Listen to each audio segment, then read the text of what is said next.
So what we can see here, but not very well, is that there's oil on my finger and it looks a bit yuck. But what we can see here is that this step here is what's getting in the way. If you have a look here, that's the crash mark. It's just a witness mark there, which you probably can't see very well on this light. G'day, I'm Greg and welcome to the shed. Today's job is a little bit different compared to some of the ones I've just done recently. We're going to do a minor modification on an axle that's going into a Holden Commodore. What's happened is a mate of mine's bought a second-hand V8 diff and the wheel bearings were cactus on it. They've been out. The axles weren't in the diff when he got it. So he put a couple of new wheel bearings on it. And the interesting things that we did note when we pulled them apart was that one of these bearing retaining plates was very badly bent and we had to straighten that out. And it had two different wheel bearings in it, which is pretty common because we're talking a diff that's getting on towards 30 years old. So you got two new wheel bearing kits, two new wheel bearings kits went on it. And last night he gives me a call and he says, oh, I've been putting it together and one side's gone together, no worries at all. But I can't get the other side together. So I went over to his place and I had a look and we couldn't get it in. And when we did the usual things, you got to give it a good bash.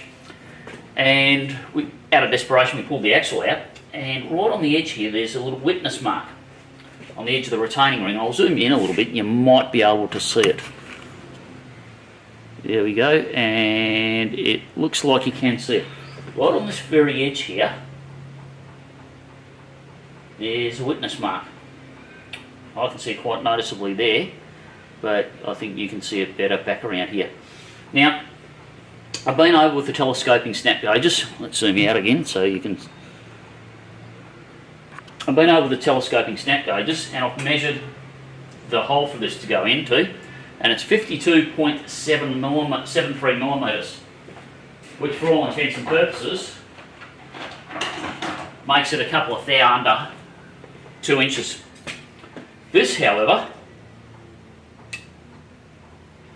is 54.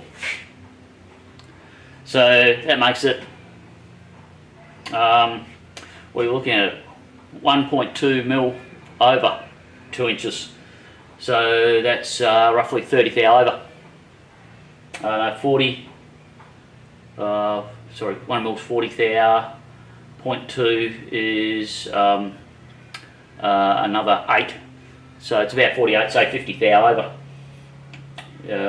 Not worth arguing over at 50 thou. So it doesn't fit. That's the end result of it. We can run the numbers, it doesn't fit. So what we've got to do is we've got to make that a bit smaller. Now, the other thing we've got is from this face here to the start of the taper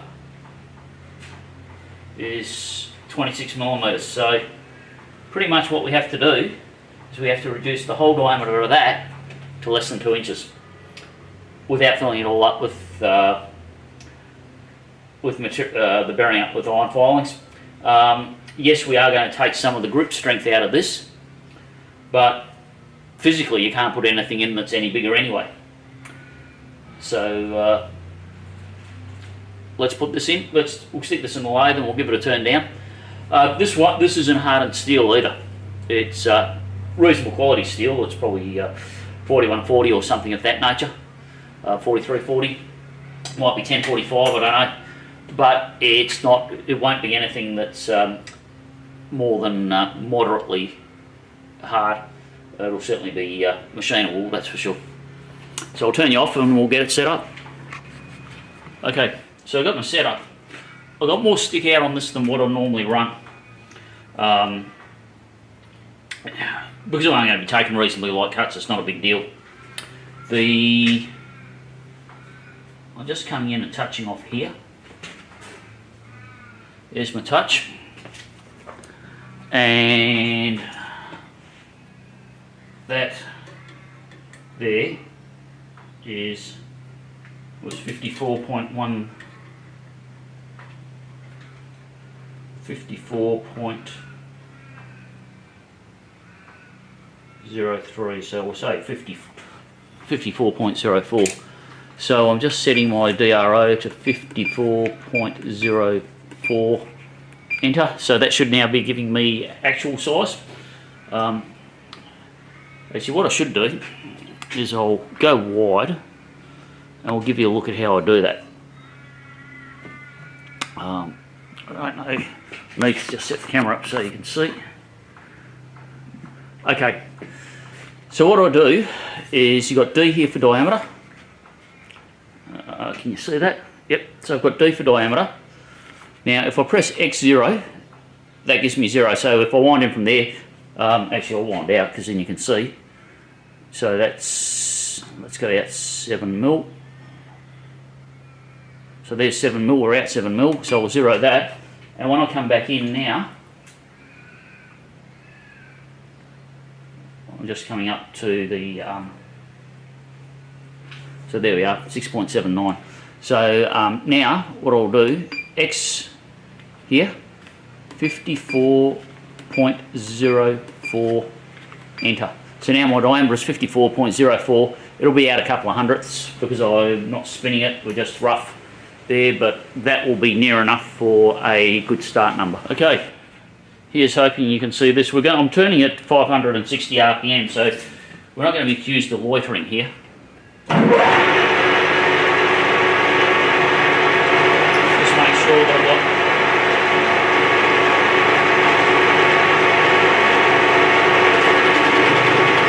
54.03, we've touched it. So I'm going to go in,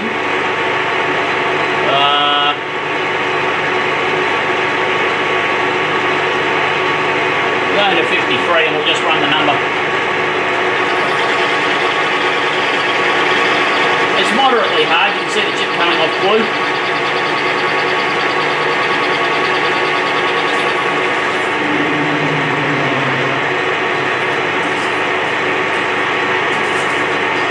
I'm just setting a Y0.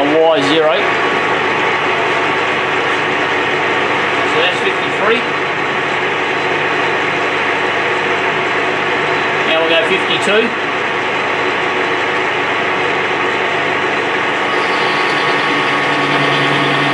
Got a bit of chatter that you can hear.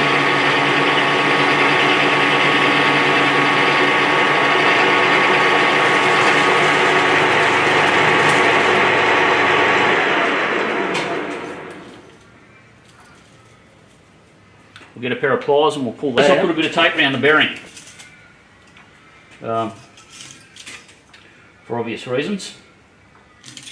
I.e. to keep the dirt out of it. If it's, when I say for obvious reasons, it's obvious to me, but it's not necessarily obvious to everyone. We want to keep the dirt out, but we also want to try and keep the iron filings out, because it's a diff that gets enough lapping compound off the gear mesh. So that was 52. Let's go to, we'll go to 51. That's 51.0 there. I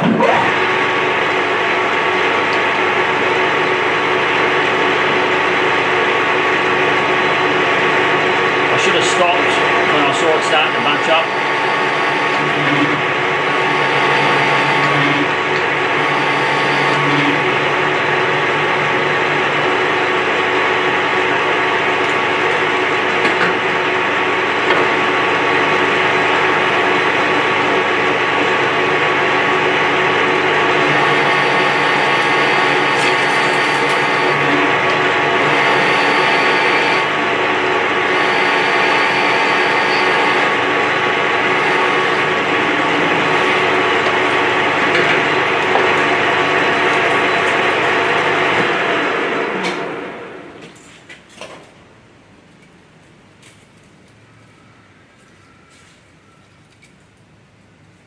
Let's go back to, come back into 50, we'll set it exactly on 50. Now 50mm gives us 1mm of clearance each side around it, so that's 50 thou. So that should be enough, I hope. because we're making the assumption that everything is approximately centralised.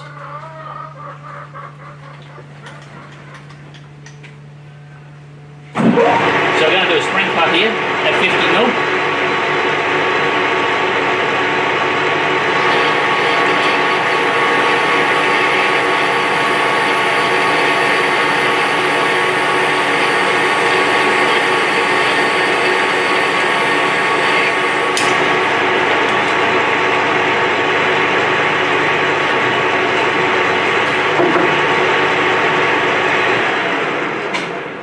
So that will be near enough. I'm not going to go any smaller than that. I'm not going to worry about tidying that up anymore. So what we'll do now is we'll take that off. Because now what I want to do is I want to try and find a tool that I can just drop in there.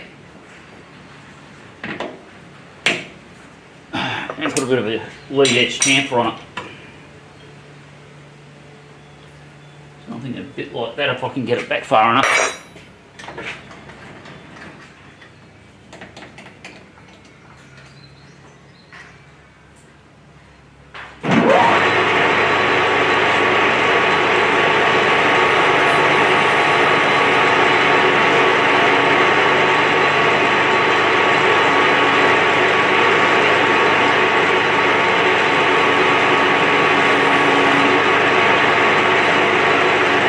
There's not enough clearance on the sides of this, so it's going to struggle. So I'm going here like this.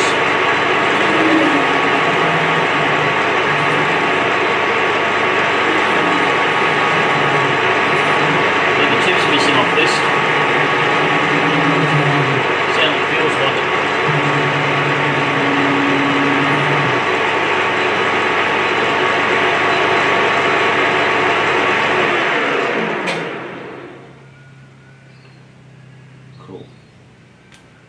For what I want, that'll be just perfect.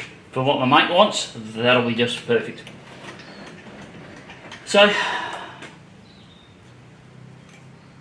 that should fit no problems at all now. It's amazing how much this tape got torn up and with so little work done on it. Let's go wide again. What might interest you, what I've done here, behind the spline, actually we'll slide this out so you can get a bit of an idea. Just loosen this off. Knock that into neutral.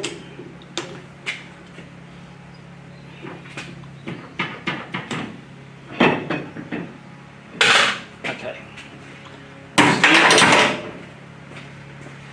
Slide that back. Now we'll open the jaw up properly.